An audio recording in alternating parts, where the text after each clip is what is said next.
Հարգելի դատարան, անդրադառնալով Բագրատ Սրբազանի կալանքի ժամկետը 3 ամսով ևս երկարացնելու մեղադրողի միջնորդությանը, նախ միանում եմ իմ գոլեգաների ինձանց առաջ ելույթ ունեցած եւ իրենց դիրքորոշումը հայտնած գոլեգաների դիրքորոշմանը եւ ուզում եմ լրացնել այդ դիրքորոշումը եւ քանի որ ցանկանում եմ համեմատություն անցկացնել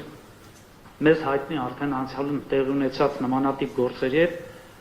եւ որպեսզի հարգելի դատարանի մոտ նորից տպավորություն չստեղծվի, որ ես փորձում եմ պատմություն սովորեցնել ինչպես Լիդիա Մանթաշյանի ժամանակ, իդեպ ասեմ երկու մասնագիտություն ունեմ, պատմություն իրավագիտության ֆակուլտետն եմ ավարտել եւ պետական համալսարանի իրավաբանական, դրա համար չեմ կարող զուտ իրավաբանություն այստեղ ներկայացնել, որտեղ ճիշտ նշեց իմ գոլեգան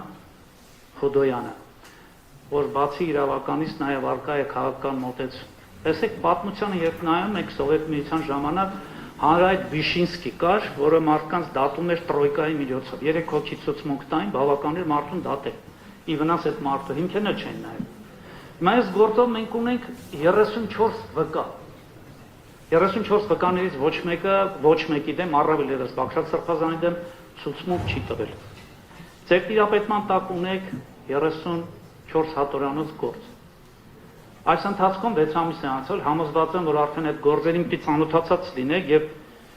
այն որոշումները, որ կայացրել եք մինչեւ հիմա, ասենք, չհասնելով ծանրաբեռնության պայմաններում ամբողջությամբ ծանոթանալ, ձեր մոտ միգուցե ներքին համոզմունք չէր ձևավորվել, որը շատ կարեւոր է քրեական դատավարության նորմով է սահմանվում նաեւ, որ ապացույցները բազմակողմանի լրիվ օբյեկտիվ համակցության մեջ հետազոտելուց հետո ներքին համապետ դատավորը դատական ակտ կայացնում։ Ձեր ներքին համոզմունքը առայն, որ այստեղ քրեական գործ գոյություն չունի, արդեն պետք է ձևավորված լինի, սակայն կաշկանդված լինելով քրեադատավարական նորմով իրավունք չունեք արտահայտելու նման դիրքորոշում, այլ ձեր գործողություններով պետք է ցույց տաք, թե արդարադատությունը ինչ է իրենից ներկայացնում։ Ոչ այն արդարադատությունը, հարգելի դատարան, որ 18 թվականին հանրապետության վարչապետ ընտրված անձը դատավորներին համարեց վնգստացող դատավորներ։ Իսկ արդեն 24 թվականին հայտարարեց, որ կա տենց դատավորը, որ հիմա իր ասածը չանի։ Այո, կա այդպիսի դատավորներ Հայաստան։ Ցավոք սրտի քիչ են, բայց կան այդպիսիները, որոնք ղեկավարվում են քրեական դատավարության, հրասահմանադրությամբ, քրեական դատավարության, քրեական օրենսգրքով, Վճռաբեկ դատանի մի շարք նախադեպերով եւ մարդու իրավունքների նախադեպերով, ինչպես նաեւ կոնվենցիայի համապատասխան հոդվածներով եւ իրականում փորձում են այս իրավունքի չարաշահման պայմաններում Հայաստանում տիրող կայացնել համեմատաբար արդար դատական ակտ, ինչն է պատճառը համեմատաբար, ինչպես նշեց իմ գոլեգա Խոդոյանը, դատարաններում քննության առարկա չի դարձել ամբողջ ապացույցները խեղաթուրված այլ քննությանը ներկայացվել են խեղաթուրված կեղծված ապացույցները, որոնցով կաշկանդված լինելով թե Արարչյանի դատավորը հանձինս ձեզ եւ թե վերաքննիչ կամ Վճռաբեկ դատարանները դրանց մասով են կարողացել որոշակի դիրքորոշում հայտնել, սակայն այսօր արդեն ագի դատարան, եթե վերաքննիչ Վճռաբեկ դատարաններին հայտնի չի այդ ամբողջական իրավիճակը այս քրեական գործով հանցակազմի առկայության կամ բացակայության մասին տվյալները ձեր տիրապետման տակ կան դրանք եւ համոզված եմ 6 ամսվա ընթացքում դուք ծանոթացել եք։ Առավել ևս նշեմ ագի դատարան, որ մեղադրող կողմը ներկայացրեց այն ապացույցները հետազոտման ենթակա, որոնք իբր հաստատում են այս շինծու մեղադրանքներով 18 արդարներին առաջադրած մեղսագրված արարքները։ Մեկ անգամ ևս էլ առիթ ունեցել նշել եմ, որ քրեական գործով չեն ներկայացվել ապացույցները, որոնք դրվել են բոլոր 18 արդարների մեղադրանքի հիմքում, հանձինս աստղիկների մասին խոսք գնաց, ոչ միայն աստղիկները, այլ նաև պայթուցիկ նյութեր, յուղեր, ներկեր, չկան դրանք, եւ նույնիսկ այդ հետազոտման ենթակա ապացույցների մեջ դրանք նույնպես չնշվեցին, սակայն շարունակում է այդ մեղադրանքի հիմքում մնալ այդ ենթադրյալ շինծու այդ ապացույցների թվարկման հանգամանքը,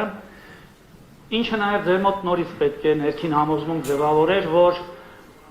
18 հարթարների հանձինս տվյալ դեպքում Բաքրատ Սրբազանի մասով առաջադրած մեղադրանքը որևէ իրավական հիմք չունի, զուրկ է այդ իրավական հիմքից։ Հիմա եթե խոսում ենք խափանման միջոցի մասին, նախ ճիշտ նշեց իմ գոլեգան Խոդինյանը եւ նշեց, որ պետք է հասկանանք, արդյոք գոյություն ունի արարք հանցակազմ պարունակող այն էլ արարք, այսինքն դեպք, որի հետ կապված առնչություն ունի, ասենք, Բագրատ Սրբազանը եւ դրանով պայմանավորված կասկած այն, որը որ կարող է երրորդ անձի մոտ, ոչ շահագրգիռ անձի մոտ առաջանար, որ իբր Բագրատ Սրբազանը մասնակից է այդ ենթադրյալ մեղսագրված հանցավոր արարքին։ Այն պարագայում հարգեդատեմ, որ քրեական գործերում չկան այդ թվարկված այդ շինցու մտածածին ապացույցները ինքնին արդեն հաստատում են, որ այս գործը պատվիրված գործ է եւ ունի խաղաղական հետապնդման նպատակ եւ նաեւ ինչու՞ չէ ամենաառաջնայինը, որ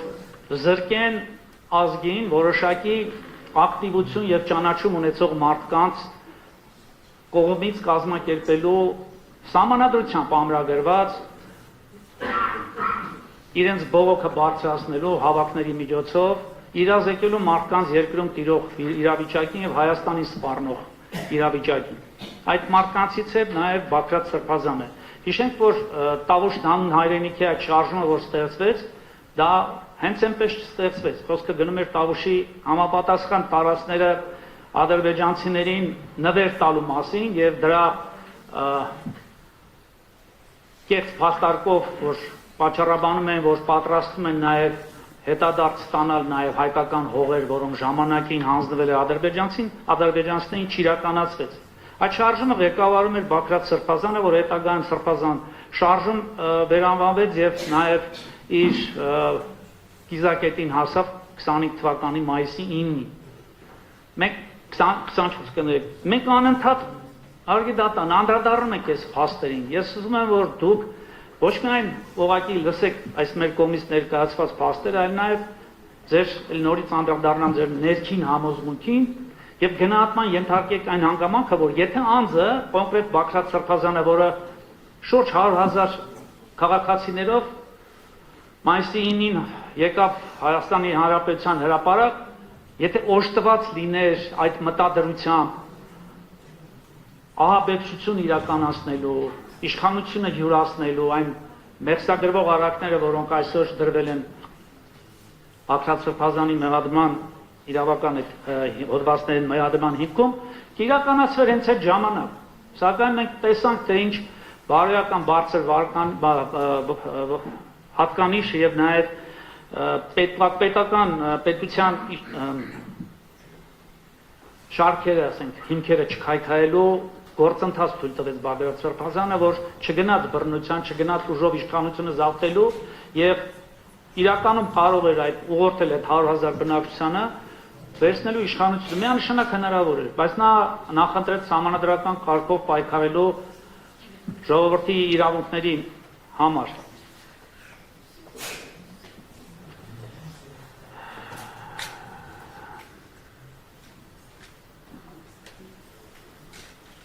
Եվ ասեմ, որ արգեդատարան այս քրեական գործին ծանոթանալուց եւ նաեւ ինչու՞ չէ դատական նիստում մեղադրողների դիրքորոշումը լսելուց մի բան մտածում ես, որ եթե քրեական օրենսգիրքը կամ քրեական դատավարության օրենսգիրքը շնչող մարմին լիներ, համոզված եմ այս քրեական գործով ներկայացված մեղադրանքը եւ նաեւ այն դիրքորոշումը, որ հայտնում են մեղադրողները, միանշանակ դատապարտվեր, ինֆակտ սպաներ կմահանար։ Դա չի նշանակում, որ այս գործով մասնակից փաստաբանները չանդրադառնան արդարներին։ Այնպես իմիջիալոց գալիս են այստեղ խոսում են, ասում են, հիմնավորում, թողում գնում են կամ ինչպես հանրային մեղադրողներն են ասում PR-ի համար, ուզում ենք ճանաչվենք ժողովրդի մեջ, որ տեսեք ինչքան սուր կարող ենք խոսել։ Իրականում ապրում ենք այս քրեական գործով։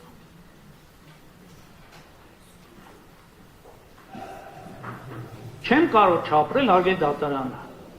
Չնայած Բաքրատ Սրբազանին ճանաչել եմ 24 թվականից, բայց իմ պաշտպանյալը Իգոր Սարգսյանը իմ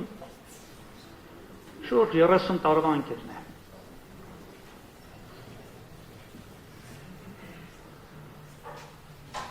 Այս 30 տարիների ընթացքում ես հնարավորություն եմ ունեցել ճանաչել նրան եւ չեմ կարող իմիջայլոց գալ այս դատական նիստին,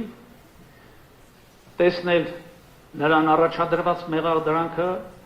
2 տարվա ժամանակահատվածում Աքրատ Սրբազանին ճանաչելով, տեսնելով նրա մարդ էությունը, որպես իրենից ինչ է ներկայացնում, նրան առաջադրված մեղադրանքը եւ այս ամբողջը նաեւ մյուս արդարներին, որոնք որևիցե առնչություն չունեն իրենց մեղսագրված արարքին, եւ այս հանգամանքով պայմանավորված շարունակվի այս process-ը 3 ամիսը մեկ նորից մենք ելնենք, փորձենք հիմնավորել, որ այստեղ հանցակաց սպառնակող արարք չկա, որ այս գործը կարված է, որ հատուկ պատվեր է, քաղաքական գործը, անցած նույնը կրկնելով։ Հարգելի դատարան, ես համոզված եմ, որ արդեն այս բանը ձեզ ասել, այս բոլոր փաստերը ձեզ նշելու անհրաժեշտություն չկա։ Վերջապես դուք պետք է նաեւ քայլ անեք դեպի արդարադատությունը։ Ցույց տաք, որ դուք այն դատավորներից չեն, որոնք պատվերով դատական ակտ կայացնեն, եւ առավել եւս վնգստացող դատավորներից չեն, որ դուք իրականում օժտված եք բարձր համայն հաշվարկներով, իրականում արդարադատությունը իրականացնում, ու նաեւ չեք ապրում մեկ օրով, որովհետեւ կյանք շարունակվելու է, ձեզ հիշելու են որպես արդարադատություն իրականացնող դատավոր։ Այսքան հարգելի դատավոր, շնորհակալ եմ։